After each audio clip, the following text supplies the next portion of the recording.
I'm Kim. I'm one of the co-founders of Omsom, a proud and loud Asian food brand. I'm also a first-gen Vietnamese American and a BDSM educator, both of which are equally important parts of my life. Welcome to the Vietnamese. I'm your host, Kenneth Nguyen. Being part of a culture of nearly 100 million Vietnamese people in the world today comes with a lot of pain, proud history, and privilege. Join me as I highlight and explore the Vietnamese experience from all over the world. How do you think being Vietnamese made an impact in your life and work? It's hard to explain because it feels like the lens through which I view my whole entire identity. It's not like a part of me, actually. It seeps into everything that I do. And so it's just given me, I think, a really unique perspective on life, deep gratitude and appreciation for my heritage, and has really provided a guiding light to my career. You know, the word Omsom is, I'm not sure if it's a northern or southern term, but, it's in the vernacular in Vietnam. How did you and your sister come up with that? I guess the other question would be, there's a lot of names that you probably threw around, but why that name? Yeah. So fun fact, before we were Omsom, we were actually a company called Oxtail, Oxtale. And we picked that name because I love using oxtail in pho. I think it's a beautiful cut of meat. And I also think that food is a carrier of cultures, hence the Tale. But as we started to kind of really think about the brand, it was fun and I think it kind of cheeky and clever, but it didn't really feel like it carried the ethos of what Vanessa and I are trying to do. And as I thought about our mission, which is to reclaim and celebrate Asian flavors, but also Asian stories, we realized that there's this model minority myth that paints, flattens, erases, and silences a lot of Asian Americans. And personally, as individuals, Vanessa and I wanted to build a brand that would be a middle finger to that and really be this rowdy, rambunctious, a little bit in your face. And we thought about when we were children, and my parents, would be like, "Oh, don't be so And I love that idea of taking something that was actually once negative and taking it, reclaiming it, and making it ours, and being like, yeah, you know what? We're going to be Omsom. We're going to be onao. We're going to be loud. And so taking that phrase and then kind of anglicizing it and making it ours, and bringing this Asian American twist to it and making it Omsom really just meant so much to us. And so, yeah, like it's something that we think really this proud and loud energy is something through which we build the business, and really have like built our team around, built products around, is that proud, loud energy. Oxtail is a pretty badass name too. Yeah, I'm not gonna lie. It's pretty badass. Now, if you are operating for a while with Oxtail and then you make a quick switch or, transition over to Omsom, can you tell me about that process of like operating with a name for a while and then switching over, and what's the logistics like? Yeah, so thankfully we hadn't launched yet. We were only kind of, but what was wild is that we had built a whole brand. We had actually started to mock up packaging in the Oxtail brand. And then we realized like, this isn't it. And you only have one shot to launch, I know that, businesses can rebrand and pivot, but for us, we felt like we had one shot. We don't have a ton of money as a brand at that time. And we're like, this is it. If we make this mistake, it's going to be hard to turn around from it. So we literally scrapped everything. This added for sure months to our launch plan, but we're like, this needs to happen. So then we changed the company name. So there's legal paperwork. We had to completely redo our brand identity, all of our packaging, all of our website, but we knew it was an investment worth making because you have, like, as a consumer brand, you have one moment to launch. And so we really wanted to really maximize it. What's your background in the business world? Because you sound like you guys both came into this with a prior knowledge of sort of CPG industry knowledge or food knowledge. Where does the background come from? It's really interesting. So Vanessa and I are really different as sisters and as founders. So Vanessa is what I would call like left brain, right? So she went to Harvard, was a management consultant at Bain, where she actually focused mostly on e-commerce and CPG clients. So definitely had like the brains. And I'm definitely, I'd say like right brain. I've been a creative, a writer, a marketer, a brand builder. For several years. I've been working in startups since I was 16, but actually spent the last 4 years before starting Omsom in venture capital. So her and I had, throughout our, relatively short careers, had collected, I think, a pretty diverse and broad skill set of, you know, things that would help us in our entrepreneurial toolkit, but nothing really can prepare you to start a business. Like her and I could have gone and gotten MBAs. Her and I could have worked at startups for a really long time, but at the end of the day, we knew it was just about like taking the leap and going for it. And our heart and our mission was what caused us to quit our jobs. Like, I think there are many ways to start a business. And one way is like, there are these intersecting trends, and here's a white space where you can make a lot of money. That's one way. And I think the other way is like, I refuse to wake up on this earth without this business existing anymore because I feel so personally drawn to this mission. And that was where Vanessa and I were definitely coming from. So yes, like I'm glad that we, did what we did, went to great schools, learned a ton, worked in, corporate America and professional settings, but knew that we wanted to throw our weight behind something that mattered to us. And so that was the kind of inflection point that caused us to like quit our jobs and start Omsom. You know what's crazy is what I'm noticing the pattern in all of these creative creators, right? Like you and Sarah over at Wind Coffee Supply. And so many people come from these backgrounds that are sort of semi-tangentially related, but their sort of their social missions kind of guide the brand. And I think that when you have a social mission and you want to, reset industries on a social level, it drives the brand a little bit differently. Yeah, I mean, I'm going to tell you that it drives the brand differently, but it also introduces a lot of heartache because your business failures aren't just professional failures, but they also feel deeply personal. And I think that's been the greatest and the hardest thing about building this business is like the wins are so high. Like you feel you're like, this is my personal calling on this earth as Kim Pham, right? But the losses and the lows feel even lower because this isn't just like 9 to 5, I'm just working on this. And, if it doesn't work out, it doesn't work. It feels like, especially for Vanessa and I, like our values as first gen Vietnamese American women are so tied to Omsom. Like I am directly inspired by my community and my culture and my heritage when I build Omsom. And so in many ways, sometimes our failures at Omsom sometimes can feel like failures to my family or to my parents, or to Vietnamese Americans even. And so it's a really intense roller coaster to ride, and it's not for everybody for sure. But I'm ultimately really grateful for it.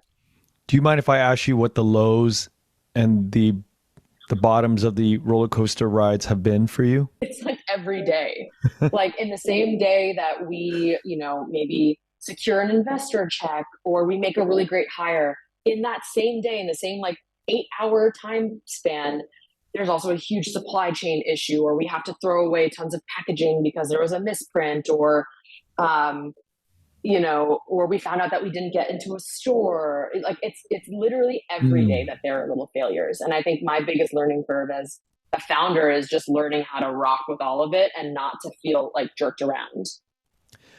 Damn, that's an analogy for everybody in life, right? Yeah, I mean, God, we all go through it and we just don't advertise it or put it out there. But I mean, Right. life is a struggle. The more you do your work, it's just, especially if you love what you do, it's just a struggle. Yes. I think that's something I've definitely learned as I get older is like, oh, this isn't just starting a business. This is life. Like everybody has their challenges, regardless of whether or not you're starting a sister-led business. And so I think I'm just learning how to have grace, and enjoy the ride pretty much. My wife and I had a conversation 2 nights ago, and she said, I'll never get into business again. She had a business. I had a few businesses in my life. And she said, imagine 20 years from now, you walking away and you having nothing. That happens all the time. She goes, she can't deal with it. And I kept thinking about that too. I'm like, wow. Why am I doing this? Why do I do business? Why do I? But at the end of the day, I have no other options because that's the only thing I know how to do. So it's pretty scary. Yeah. In many ways, I kind of feel like it is my legacy. Like, I think a lot of refugees are inherently entrepreneurial, not just Vietnamese, right? Like there's a scrappiness, there's a resilience, there is a creativity that I think I grew up with. Like those are my aunts and uncles and my parents. Like they made it work, even within a country and within systems that are oftentimes not made for us. And I look at that and I'm like, that's my legacy. Like I am continuing to do what they have taught me to do and what has helped our communities survive for generations. It looks different right now, but it is an extension of that. And so I feel really heartened by that. Like I stand on the shoulders of giants. I really do feel that way. And that's because like my grandma, my great grandma, like all of them have just made it work. And that's really inspiring. You sound like you have very progressive parents. I've listened to some other programs that you've talked about them. They seem very open-minded, very progressive. How do you think that they got that way? Do you think that you had something to do with it, or they came into the world that way? I have no idea, if I'm being completely honest with you. They are definitely very progressive and completely unique to Vietnamese Americans. I obviously know a lot of Vietnamese Americans, and my parents in particular, my father, I don't know what happened to make him the way that he is, but I remember one of my most like memorable learning moments from him is like I can't remember exactly what he said, but he's like, I came to the US for you to be the most individual, weirdest version of yourself. Wow. And I I took that lesson and I freaking ran with it. But Wow. I mean, I look at him and I look at the decisions he made. He was very different. Like he made a lot of decisions throughout his life that kind of had him perhaps deviate from the average kind of Vietnamese American refugee in Boston. And I don't know, he really pushed me to be quite like anti-authority. He really pushed me to question everything. He really pushed me to be introspective. He loved whenever Vanessa and I did things for ourselves. Like they never once pushed us to be like doctors and lawyers. He loved that I was creative. He really encouraged my writing. He loved when I dressed different. Like he was just like, yeah, like be weird. Like that's why I came to America. And so Hmm. that you would have a future to be fully yourself. Because I think in many ways he was robbed of that. And so, yeah, I'm so grateful. I mean, and my mom is really great. I think she takes his lead sometimes on us. But I'm so thankful for them. They are absolutely the reason why Vanessa and I are here doing what we're doing. Like they taught us so many lessons about resilience, yes, but also like individuality and self-expression and authenticity to self. And yeah, that's why I'm here. You hear comedians joke about like everybody, no matter how perfect parents you have, everybody has some shit against their parents, and no matter. Oh my God. But it doesn't sound like that for you. It sounds like, Oh no, we have a lot of shit. Don't worry. Like there's absolutely tension and conflict and friction. And I think many kind of multi-generational immigrant households have that. There's a lot that we actually fundamentally disagree on. Um, and it's really hard to reconcile some of those things because I'm like, how can someone who I take so much pride in and who I feel directly inspired by and who I'm very similar with, how can we sometimes have such differing opinions on things? hmm, And that's, as I've gotten older, I've been learning how to see my parents fully. I think for a really long time, especially in Vietnamese culture, you know this, we hold our elders up on such pedestals. They're like, you have to respect them. You have to like bow to them physically, mentally, spiritually, etc. And as I've gotten older, I'm starting to move away from that and more trying to see them as like humans, right. like full humans who can be scared, who can be wrong, who also have trauma and who also have experiences that I will never experience. And I'm trying to see them fully as opposed to being like, oh, you're my parent and you are untouchable. And if you're wrong, then everything else in my moral framework is wrong. I'm trying to move away from that. Yeah, it's a healthy move. Trying. Yeah. You know, when you and Vanessa were coming up and you guys both had your own jobs and you guys were coming along, I mean, did it one day both of you sat down and said, hey, let's come up with a business idea? What was the evolution of Omsom from the very get-go? Yeah. I wish there was like a super clean story where we like got together and like, let's, as you said, let's start a business. But I think if I'm being honest with you, the 2016 election was the real turning point for both of, I mean, for a lot of America, right? But I think for her and I in particular, we felt like, oh my gosh, there's so much hurt and there's so much like anger and othering against communities of color. And her and I felt like we needed to do something, even if small, even if in our lane, to take pride for us, obviously, in our Asian American heritage. Like, I think that 2016 election and everything that followed really was like the flame. And then over time, her and I started talking more. I've always known that I want to start a business with Vanessa. I think she's super smart. She's my best friend. I trust her like no one else on this earth. I would go to the ends of the earth for her. And I've always known I wanted to start a business. So I was just kind of waiting for her to build up the risk tolerance, honestly, because she was like Harvard, Bain consultant. Like she had all of the, check marks on her resume.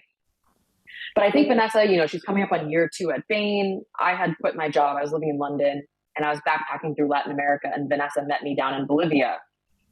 And she met me down there, and we were spending weeks together, kind of backpacking and traveling and hiking.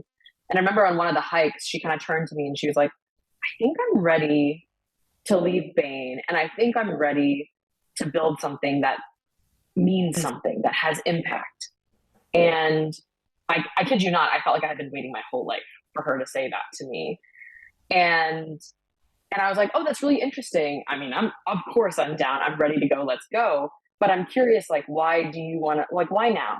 Yeah. And I'll never forget this. I think it's one of the most admirable things Vanessa has ever told me is she was like, I'm in Bain, I'm in this big corporation, and I just don't see any Southeast Asian women in positions of leadership. Like I have no mentors who look like me. And she's like, okay, so I have 2 options. I either one, stay inside the machine, make my way up, and eventually get to that place of leadership where I can start to mentor other Southeast Asian women. Or she's like, or I leave and I try and create impact outside of the machine. And she's like, Kim, you know what? With option number 1, I could do it. But I bet you that by the time I get to the top of that machine, I will have had to compromise and change my values to be able to succeed in that machine, that I might not be the same person that I am right now. And she's like, and I think I have to like maintain my values, stay true to them. And the only way that I can make an impact is if I build something separate from the machine. And that is something I talk about quite a lot as an activist, where sometimes a lot of communities of color, we want to pull up a seat to the table to change the table. And I'm like, let's not pull up a seat. Let's build our own freaking table and do it ourselves. And so when she said that, I was like, done. Like, I'm fully aligned with you. I really admire the way that you want to create impact. And so let's build this business. But we had no idea what it was going to look like. We had no idea it was going to be food. We had no idea it was going to be Omsom, all of this. But we knew that we had this mission that we both really cared about. And that was to reclaim, celebrate Asian flavors and Asian stories. Okay, but what you just said, that reclaiming Asian stories, that's like a 15-second clip of probably years of boiling down to how did it arrive? Yeah. How did it arrive at that mission statement? I mean, that mission statement was something we arrived at pretty quickly because we knew that we wanted to do something that had like an activist nature, which is around like, we want to do things our way and we're not going to play within like white spaces, frankly, white owned spaces. But in terms of the food angle, I think Vanessa and I have always been drawn to food. Vanessa worked in restaurants. I actually used to run a pop-up dinner when I was living in Ireland. Food was a love language. It's how my parents communicated to us. It was also something we deeply valued as a family. Like every night, regardless of how late my dad got home from work or if Vanessa had track practice, whatever, we would always sit together and eat as a family and gum, right? And that is like rice, a soup, a meat and a veg. And we had that every night. And growing up in Boston, in a town that was 98% white, food was oftentimes the first way for me to begin to access my identity. Like once I moved to college, I started speaking Vietnamese way less. I had a much smaller Vietnamese community in New York at the time. And so food was how I started to, embrace my identity. And so Vanessa and I both knew that like, we love food so much. So much of our travels, of our life revolves around food, that we knew we wanted to build a food business. And so it just became a matter of like tying together our passions as well as like this larger mission statement around our values. And how did it go from, I think you start out predominantly like a small flavor and then it grew into multicultural, or was it always a design to go kind of Pan Asian? Yeah, I mean, I think we knew that Asian American food was really interesting to us and that we wanted to build something, yeah, across multiple Asian cuisines. But we knew that and able to do that and do it right, frankly, we had to involve chefs of those backgrounds. So, yes, we're Vietnamese. That's a big part of our brand, but we're not experts in Korean food or Filipino food or Chinese food. And that's frankly not our place to be. So, when we knew that we wanted to hit multiple Asian cuisines, we're like, all right, then we have to involve chefs of these backgrounds in every single one of our products. They have to be involved in R&D and marketing, sourcing even.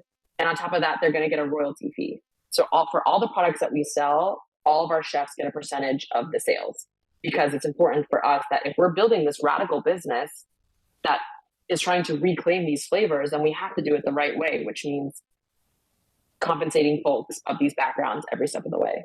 Yeah, that makes perfect sense. Yeah. I love that. Love it. And admire that way of thinking. But at the end of the day, does Omsom as a Vietnamese name really lead the way with Vietnamese flavors, or is it really just equal across the board with just all different cultures? Yeah, like we really tried to be an Asian American brand. Like we're really third culture. I think us being Vietnamese and our story of being Vietnamese refugees, children of Vietnamese refugees, is really important to us. And it's kind of like the ethos and the lens through which we view our business. But it's not a Vietnamese company. We're not trying to be a Vietnamese food business. We're trying to be an Asian American food business. And with our roots in obviously kind of this Vietnamese American perspective that we have. I want to go back to the relationship you have with your sister. I have an older brother, and I've always dreamt of working with him, and we do different projects. But there are a lot of you sound like me, and she's more like my brother, so I can kind of relate to that kind of relationship. But it's difficult sometimes, no? And what Oh, kind it's of so hard. Oh gosh, yeah. It's in the beginning it was really hard because I mean, you know this, you have an older brother. Like I think much of our relationship in the early days of our life was inherently competitive, right? Like it yeah, was just the two of us, two sisters. We were also in a mostly white school system. And so it was really easy for the world to pit us against each other because there's no other Asian folks. It's just, oh, you and your sister, I had your sister for, English, or like, oh, Kim is doing this or Vanessa's doing this. Oh, Vanessa has great grades, are really good, whatever, right? And we're only 2 years apart. So for much of our life, we were pitted against one another. And I think we went to college and I think we thought a lot of that had gone away. But then when we started the business, like, and you know this, you started multiple businesses, like you become your most raw, vulnerable self in hard situations. And building a business is freaking hard. And so all of these old traumas and narratives and insecurities that we had about each other and about ourselves all reared their head in the first year, where like her and I didn't know how to work with each other. Her and I didn't know how to resolve conflict. Her and I didn't know how to take up space and give space because for so long we were just like pitted against each other. And so thankfully Vanessa, who's incredible, spent a lot of time like coaching us and leading very vulnerable conversations of like, hey, yes, Kim, I know you're my sister, but sometimes when we go into investor meetings, like you take up a lot of space and I have always been your younger sister. And so I kind of default to you, but I'm CEO and like, I actually need to be strong and pitch. Like, can we talk about how we remove some of that sister energy and just make it about equals? And I didn't even know that I was doing that because wow. my whole life, right? Like there's little things like that that pop up all the time. And fights are much more personal. They get much pettier quickly because you're family. And so you're quite used to duking it out, where things get personal versus obviously in professional settings, you're not talking about like, oh, well, if you were so fucking annoying, like it's that type of stuff that comes up. And so we had to work through a lot of that. But thankfully now, we're 2, 3 years into this. We have nothing but deep love and trust for one another. I know that any decision that she makes, I can fully 100% not even have to think about or approve because I trust her. Who else on this earth am I going to trust as much as I trust her? Absolutely. And I know I really trust her judgment. I think she will always do things with good intentions at heart. So even if it's never, even if it's not the right decision, quote unquote, it was because I know that she was trying her best. And I think she'd say the same about me. I think as a parent myself, I think thinking about your parents, looking at the two of you function in a highly functioning relationship in business is a very proud thing. I think to myself that, well, I've told my children, they're only 3 and 5, but I said, and I try to plant this in their brain because Yeah. very close to my brother, and I always think and tell them, like, if you guys fight and don't talk to each other and split up, I'd rather die. Yeah. Yeah. Just to see two siblings like you and your sister or my brother and I get along in the world and business and love each other so much, that's like a parent's like proudest moment, you know? Yeah. I Yeah. mean, I say this all the time that like if Omsom succeeds at the sake of my relationship with my sister, it is a failure. Like I would rather Omsom burn and crash down Yep. and die than our relationship get compromised in the process. Like Totally. that's my blood. And especially like that would be not honoring the very roots of this business. And so yeah, I hear you on that. And it's not easy, but Yeah. the fact that the mindset is there is amazing. I want to switch over, shift gears a little bit because I know that Omsom and Another World is equally as important to you. The education of this other world. Can we talk about the world of BDSM and how you got into it? Yeah, for sure. Oh gosh, I'm gonna try and keep this short. So I got out of a really lovely long-term vanilla relationship of 4 or 5 years a couple of years ago. And I did that thing that happens to a lot of people when you get out of a long-term relationship where you look up and you blink and you're like, who am I? Like, like, well, who am I?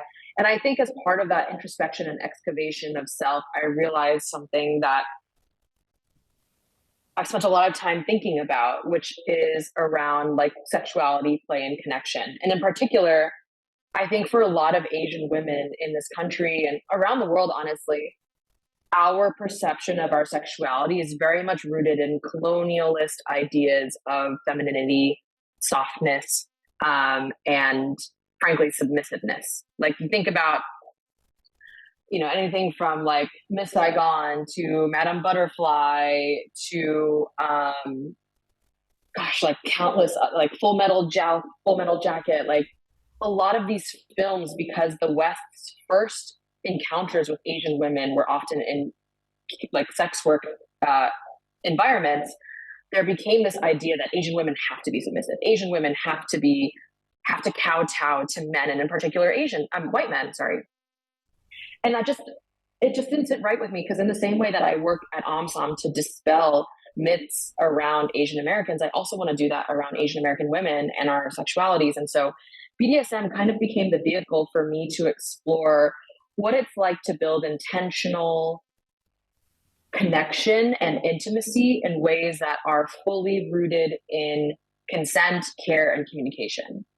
And so that was like the lens through which I started to explore BDSM, not because I wanted to become a dominatrix, but because I wanted to see what it's like to create care and joy and pleasure rooted in a place of pure co-creation. And I think, I don't know, I grew up in a pretty sex positive household for a Vietnamese American family. Yeah. Like my parents were like very sexual beings who felt like powerful in their sexuality. Like my dad had Playboys and Maxim magazines lying around the house. And I talk to him now and he's like, I did that intentionally. I wanted you Wow. to see bodies. I wanted you to understand it's like sexuality. And I didn't want you to be scared by that. And honestly, I think about that and I was like, they're fucking radical. Like, Yeah. I don't know any Vietnamese American parents who would do that. And I think them showing us that you can love this part of yourself, you can put light on this part of yourself, and you can use it as a way to find connection and joy and intimacy with other human beings. That was like the heart of my practice. And so, yeah, I started learning about BDSM. I started training. And now I really enjoy educating folks on BDSM and kink and fetish in general because it's a world that is so clouded and dark and shame and stigma. And I think that can lead to a lot of hurt, a lot of pain, a lot of trauma at the worst of it. And so I really want to help empower folks to to feel pride and to feel ownership and accountability as they start their own journeys into BDSM. So yeah, that's my long story short on that. But it sounds like you didn't come from a world of, well, I don't know, I'm making assumptions here. You didn't come from the world of fetish or come from the world of BDSM. You were coming out of a vanilla relationship and did some introspection, and Yes. voila, you slowly, so it makes me question human beings, right? Do we have so much underneath the surface that we just don't allow it to come out, like for the most part? Or how does this mechanism work? I mean, it feels like everybody's walking dead sexually. I mean, I personally, I mean, I just, Yeah, that's a great question.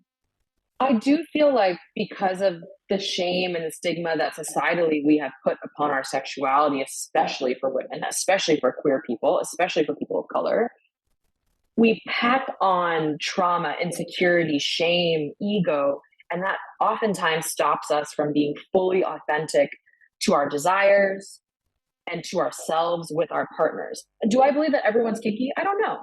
I don't know. Maybe. I do think we as a society have created the normal vanilla standard, and we have told people that if you stray from that, you're weird or something's wrong with you or you must have been hurt as a child. And I think all of those messages really stop us from perhaps from connecting with parts of ourselves that would bring us joy. And what I love about kink and BDSM is that it doesn't even have to be sexual. Like it doesn't even have to be sexual. It could just be a way that we connect with human beings, and it doesn't even have to involve orgasms. And I really am just pushing for a world where we can feel less shame around finding out and expressing those parts of ourselves. But yeah, I do think in my opinion, I don't know. I do think everybody has, maybe non-normative desires, and that's totally okay as long as we communicate about it. We share consent, of course, and we do it with care. Last year, I think Bao Win, the director. Yeah. Yeah.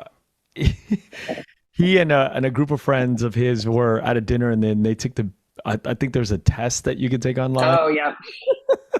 And then he told me about it, and then a few weeks later I took a test on a hike with him, and turns out that like I have the most vanilla instincts, right? But here's what I thought. As I'm talking to you is, well, do I have vanilla instincts, or is the questions that are being read out loud making me answer out loud a certain way and not really allowing me to really tap into my deep, darkest or buried desires? What is it? Yeah. I think it's a combination of things. I think one, it's impossible for us to fully say whether or not our desires are fully ours or informed by society, right? Like even on a subconscious level. And so I'm less interested in that and more interested in what feels like authentic and joyful to you now. So that's kind of one thing I'll say. And the second thing is BDSMtest.org. I know it very well. It's good as a starting point, but it's frankly written in a very flawed way, as you picked up. Yep. It relies on a lot of really, I think, reductive and sometimes not the most inclusive or intersectional of ways. It's done in a way where power equals dominance equals masculine, right? And that's really reductive. And so again, a good starting point, but I would not use that as like the Bible for whether or not you're kinky and what you like. I think it's just a good starting point to be able to understand like what are some of the words that we're using in this community? What are some of the actions or titles being used? But I don't think it's a great defining sort of test in the way that we might use, say, like Myers-Briggs. Yeah, a lot of tests, like the LSAT, is designed to weed out or to kind of like structurally put together a certain group of people to fit in. And I felt like that was not necessarily the BDSM test, but it was sort of borderline SAT where, you have to be in a certain kind of like group of people to kind of like go through this test and make it validate you. It didn't sit right taking it.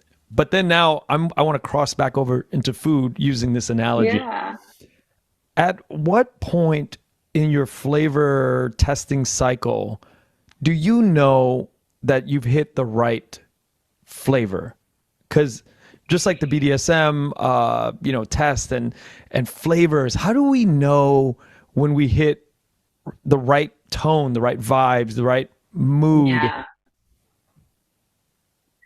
Yeah, I mean, what's really interesting about all of this, even BDSM, is that it's so deeply personal and so deeply subjective. There is no objectivity in terms of like good or bad, I think, in all of these worlds. All that matters is that you do things with care and with intentionality.